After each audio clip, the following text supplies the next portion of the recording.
Hello guys, welcome to my channel.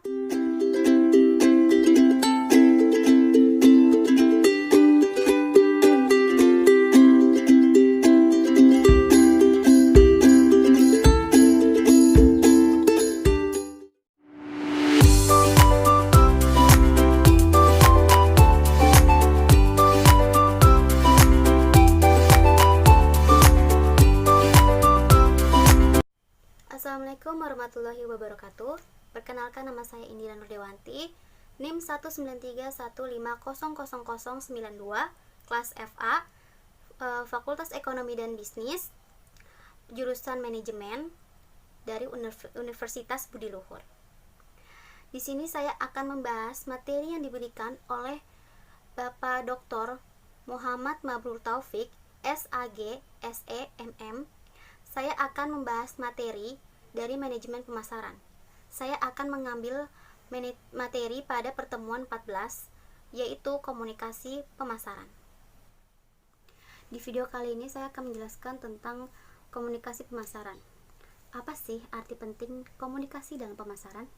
Komunikasi merupakan elemen yang sangat penting dalam pemasaran. Pemasaran pada hakikatnya adalah komunikasi yang tercipta antara produsen dengan konsumen.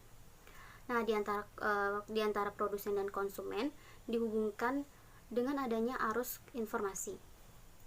Dengan komunikasi, produsen dapat menawarkan produknya dan mempengaruhi konsumen agar menggunakan produk yang ditawarkan. Melalui informasi penawaran, konsumen dapat memperoleh produk yang sesuai dengan apa yang dibutuhkan dan diinginkan. Jadi, tanpa adanya komunikasi, tidak akan ada yang namanya kegiatan pemasaran. Ini dia pendapat dari Thomas E. Stout tentang arti penting komunikasi dalam pemasaran. Pesan yang bisa diambil dari arti penting komunikasi dalam pemasaran. Yang pertama, keberhasilan pemasaran sangat bergantung pada keberhasilan komunikasi. Seperti yang dijelaskan tadi, tanpa adanya komunikasi tidak akan ada yang namanya kegiatan pemasaran.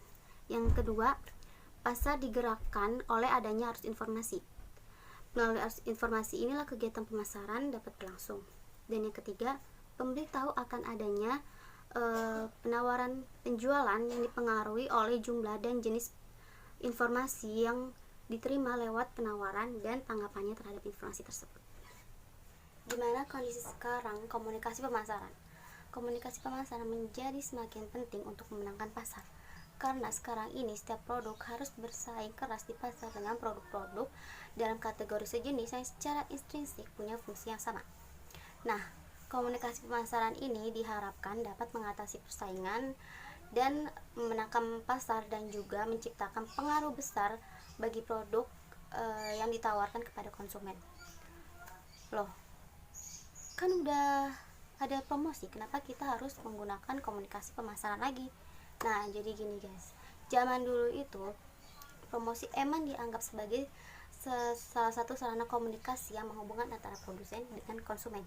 Tapi di zaman sekarang ini, karena situasinya lebih kompleks, promosi hanya dipandang sebagai bagian dari keseluruhan usaha perusahaan terhadap konsumen.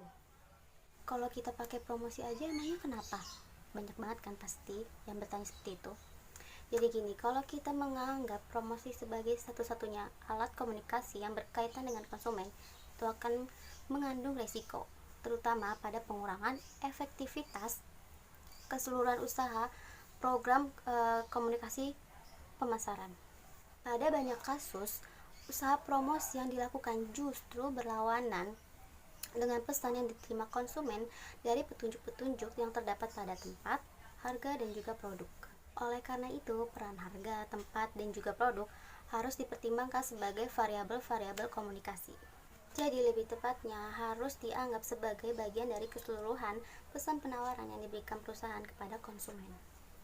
Jadi setiap tindakan perusahaan harus dianggap sebagai salah satu unsur komunikasi dalam keseluruhan usaha komunikasi pemasaran.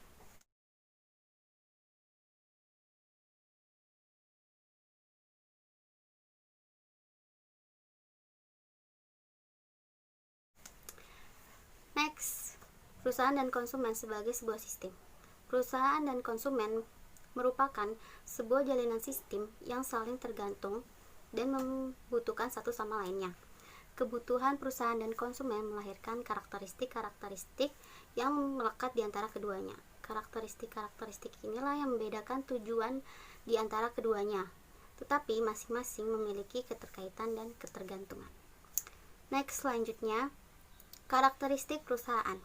Yang pertama, perusahaan ingin selalu berkembang, kurang-kurangnya adalah bertahan. Yang kedua, perusahaan ingin meningkatkan keuntungan dan memperbesar pangsa pasarnya.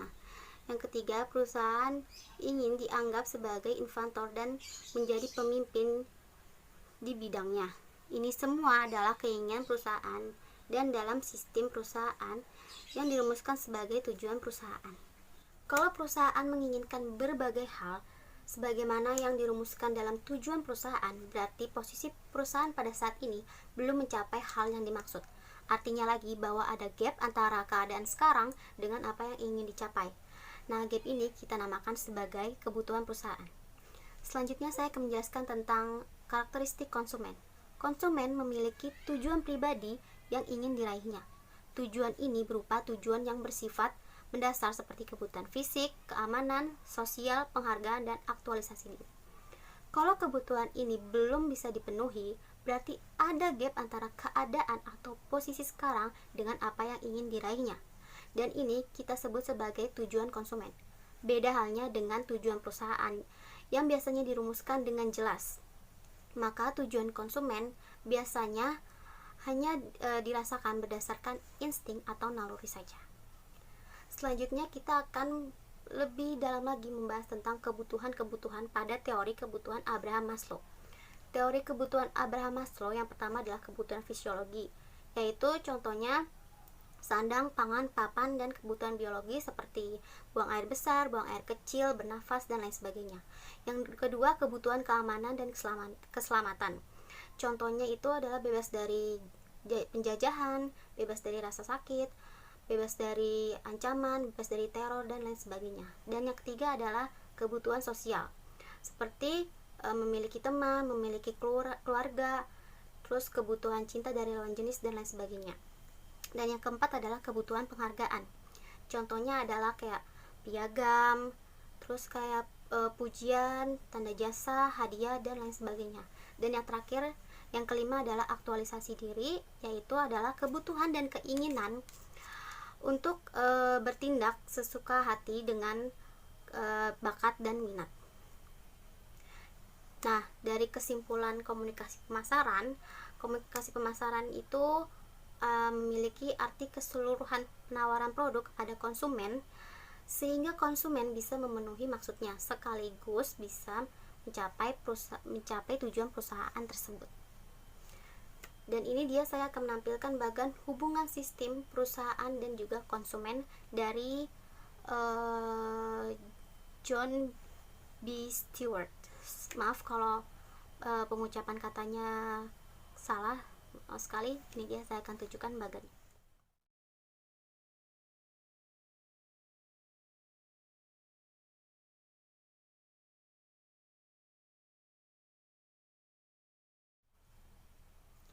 Ya, itu dia tadi penjelasan dari saya tentang komunikasi pemasaran. Mohon maaf bila ada kesalahan kata, mohon dimaklumi. Dan kalau ada artikulasi yang kurang jelas, mohon dimaklumi karena saya benar-benar grogi sekali di depan kamera, mohon dimaafkan. Terima kasih yang sudah menonton. Assalamualaikum warahmatullahi wabarakatuh. Sampai jumpa.